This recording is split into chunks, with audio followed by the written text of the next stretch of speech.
인류가 화성에 정착하려면 어떤 대가를 치러야 할까요? 상상만 해도 끔찍합니다. 지구에서 4천만 킬로미터 떨어진 붉은 행성, 그곳은 우리가 생각하는 것보다 훨씬 더 극악무도한 환경이거든요. 방사능이 쏟아지고 땅은 독으로 가득하며 공기는 숨쉴 수조차 없는 곳. 그런데도 인류는 그곳에 기지를 세우려 합니다. 미친 짓처럼 들리지만 우리는 정말로 그 일을 해낼 수 있을까요? 오늘은 화성기지 건설의 잔혹한 진실을 낱낱이 파헤쳐 보겠습니다.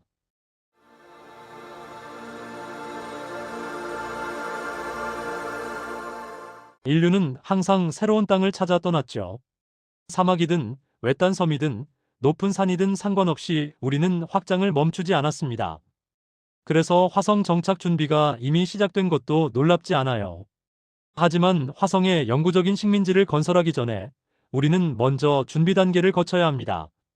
소규모 전초기지를 만들어서 본격적인 인류 진출을 위한 토대를 닦는 거죠. 문제는 이 과정이 상상을 초월할 만큼 끔찍하다는 겁니다. 화성은 언뜻 보면 친숙해 보여요. 극지방에 얼음이 있고 거대한 계곡들이 펼쳐져 있으며 지표 아래에는 액체 상태의 물도 존재하죠. 하루의 길이도 지구와 거의 비슷합니다. 완벽한 이주지처럼 보이지만 실상은 정반대예요. 화성은 얼어붙은 방사능 사막이고 땅은 맹독성 물질로 뒤덮여 있으며 숨조차 쉴 수 없는 곳입니다. 화성은 그야말로 최악의 환경이에요. 여러분은 분명히 그곳에 가고 싶지 않을 겁니다. 화성 개척자들의 삶은 극도로 스트레스가 많을 거예요. 이전에 한 번도 직면해보지 못한 문제들과 씨름해야 하죠. 하지만 그 힘든 일을 기꺼이 감당할 사람들은 충분히 있고 우리에게는 그들이 일할 수 있게 해줄 기술도 있습니다. 이 영상에서는 이미 화성 탐사 임무들이 기지 건설에 적합한 장소를 물색했고 필요한 자원과 장비를 비축해뒀으며 달 기지가 화성 임무의 중개 허브 역할을 한다고 가정하겠습니다. 화성 기지가 직면할 첫 번째 큰 난관은 에너지 부족 문제입니다. 태양으로부터 멀리 떨어져 있어서 태양광 발전 효율이 지구의 40%밖에 안 돼요. 게다가 이렇게 약한 햇빛마저도 거대한 모래폭풍 때문에 며칠씩 가려지곤 하죠. 태양광만으로는 절대 충분하지 않습니다. 풍력이나 지열 발전 같은 대안도 현실성이 없어요. 대기가 거의 없고 화성 내부가 너무 차갑기 때문이죠. 초기에는 핵기술이 유일한 선택지일 겁니다. 화성에는 쉽게 구할 수 있는 방사성 물질이 없어서 핵연료와 원자로를 지구에서 가져가야 해요. 설치만 하면 처음 몇 년 동안은 작은 전초기지에 전력을 공급할 수 있습니다. 하지만 에너지가 아무리 많아도 숨을 쉴 수 없다면 소용없겠죠. 화성 대기는 지구의 1%밖에 안 되는 밀도를 가지고 있고 대부분이 이산화탄소로 이루어져 있습니다. 그래서 거주 공간에는 압력을 가하고 질소와 산소로 만든 인공 대기를 채워야 해요. 여기서 또 다른 문제들이 생기죠.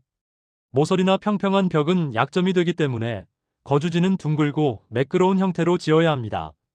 내부와 외부의 엄청난 압력 차이를 견디기 위해서죠. 에어록은 완벽하게 밀폐되어야 하고 매번 정확하게 작동해야 합니다. 화성에는 광범위한 자기장이나 두꺼운 대기가 없어서 우주에서 오는 방사선의 절반이 그대로 지표면에 도달해요. 표면에 있는 사람은 지구에서보다 50배나 많은 방사선에 노출됩니다. 화성 표면에서 3년만 지내도 NASA 우주 비행사들의 평생 방사선 노출 한계를 초과하죠. 이건 암 발병 위험을 크게 높입니다.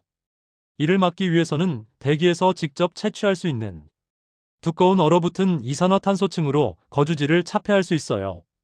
드라이아이스 위에 1m 두께의 흙을 덮으면 보호 수준이 더 높아지죠. 안타깝게도 이렇게 하면 창문이 거의 없어집니다. 내부에서 보면 대부분의 생활 공간이 창문 없는 터널처럼 보일 거예요. 외부에서 보면 고분처럼 보이겠죠. 이 모든 거래도 방사선을 완전히 막을 수는 없지만 장기간 생존 가능한 수준까지는 줄일 수 있습니다. 하지만 밖으로 나가는 사람들은 보호받지 못해요. 그래서 표면에서의 일상적인 작업은 원격 조종 로봇들이 맡고 승무원들은 안에 머물러야 합니다. 실내에 머무르는 게 좋은 이유가 또 있어요. 바로 화성 먼지 때문입니다. 지구의 먼지보다 훨씬 미세해서 기계의 톱니바퀴나 전자장치 안으로 침투할 수 있어요. 매우 건조하기 때문에 정전기를 띠고 있어서 우주복 같은 모든 것에 달라붙죠. 화성 먼지를 거주지 안으로, 그리고 승무원들의 폐 속으로 대량으로 들여오는 걸 피할 수 없을 겁니다.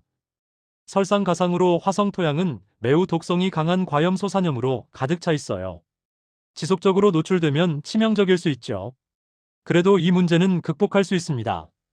예를 들어 우주복을 기지 안으로 절대 들어오지 않고 거주지 외부에 부착된 채로 유지되도록 만들 수 있어요. 이제 에너지와 공기 측면에서 인간을 안전하게 격리시키고 암으로부터 보호했으니 먹여 살리기만 하면 되겠네요. 물은 구하기 쉬워요. 정착지를 두꺼운 얼음층이 있는 화성 극지방 근처에 위치시키면 되거든요. 하지만 식량을 재배하는 건 완전히 다른 차원의 도전입니다. 화성 토양은 알칼리성이고 식물이 자라는 데 필요한 질소 화합물이 부족해요. 무언가를 재배하기 전에 토양을 제독해야 하는데 이건 어렵고 비용도 많이 듭니다. 그 다음에는 재활용한 생물학적 폐기물을 이용해 토양을 비옥하게 만들어야 해요. 이 모든 과정이 엄청난 시간과 에너지를 소모하죠. 그래서 물고기와 식물을 함께 키우는 아쿠아포닉스를 사용할 수도 있습니다. 우주 비행사들의 식단을 더 다양하고 맛있게 만들어주는 동시에 말이죠. 이건 과로에 시달리는 승무원들에게 중요한 심리적 힘이 될 겁니다. 하지만 이 모든 것도 근본적인 문제 하나는 해결하지 못해요. 화성의 중력은 지구 표면 중력의 38%밖에 안 되는데 이게 근육 쇠약, 뼈 손실, 심혈관 문제를 일으킬 수 있습니다. 미래에 회전하는 생활 공간을 설치해서 해결할 수도 있겠지만 지금으로서는 승무원들이 낮은 중력 속에서 살면서 퇴화를 늦추기 위해 열심히 운동해야만 해요. 승무원들은 아마 몇 년마다 교체될 겁니다. 창문도 없는 좁은 공간에 갇혀서 같은 사람들과 날마다 같은 일상을 반복하면서 외부 세계와의 접촉은 거의 없고 걱정거리는 산더미처럼 쌓이는 상황이니까요. 남극 과학자들이나 잠수함 승무원처럼 이들도 몇 년 동안 이런 생활 방식을 견딜 수 있을 만큼 정신적으로 강인한지 확인하기 위해 철저한 심리 검사를 받게 될 겁니다. 화성에 최초의 진짜 인프라를 구축하는 일은 극도로 고된 작업이고 매우 결연하고 유능한 사람들만이 해낼 수 있어요. 다행히 지구에는 그런 사람들이 충분히 있습니다. 자, 이제 됐습니다. 최소 몇십 년은 생존할 수 있는 작은 화성 기지가 생겼어요. 물론 지구로부터 자원, 부품, 핵연료, 승무원을 계속 공급받는다는 전제하에 말이죠. 불행히도 화성과 지구는 수백만 킬로미터 떨어져 있고 궤도주기 때문에 2년마다 짧은 이동 가능 기간만 열립니다. 식민지에 긴급 상황이 발생해도 지구는 다음 이동 기간이 열릴 때까지 도울 수 없어요. 도움이 도착했을 때는 행성이 시체로 가득할 수도 있죠. 화성 정착은 우리가 직면한 가장 힘든 도전이 될 겁니다. 우리에게 필요한 인프라를 구축하는 건 끔찍한 작업이 될 거예요. 하지만 우리는 고집스럽고 극한의 도전을 좋아합니다. 식민지 건설의 2단계를 통과하면 무엇이든 가능해져요. 어두운 화성의 밤을 밝히는 도시들, 행성 간 여행의 허브, 궤도에 진출하는 산업들, 테라포밍을 통한 진정한 다행성 미래가 펼쳐지는 거죠. 화성에 가는 건 어렵지만 그만한 가치가 있습니다.